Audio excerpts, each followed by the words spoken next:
Sur les pontons du Grand Pavois, un bicoque oléroné un peu particulier. C'est un bateau, il fait 20 mètres carrés de surface utile. Et on a voulu le concevoir comme une plateforme de loisirs. Un catamaran à l'aménagement haut de gamme est doté de 2 types de motorisation. Là, on est en propulsion électrique. Donc, si j'appuie ici, je passe un hybride.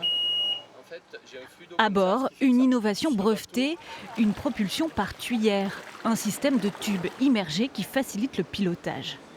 Ce qui est spectaculaire, c'est quand je mets une marche arrière sur une des tuyères, ça me fait tourner puissamment le bateau sur lui-même, ce qui me permet d'être très manœuvrant. Cette propulsion sous tuyère, donc, qui me permet de manœuvrer, d'avancer le bateau sans hélice en dehors de la carène et sans rien d'articulé, donc c'est très robuste. Je voulais vraiment enlever l'anxiété que peut avoir un pilote débutant à amener son bateau au port. Un argument de vente qui pourrait séduire cet entrepreneur d'Ille-et-Vilaine pour la location. En Bretagne, c'est des très petits ports, donc du coup, on ne peut pas se permettre d'avoir des bateaux, dès qu'il y a un peu de vent, qui ne sont pas maniables et du coup, d'avoir accident ou d'engendrer des dégâts. Un bateau symbole de renaissance. Grâce à lui, le chantier naval Octo, liquidé en 2019, est finalement relancé.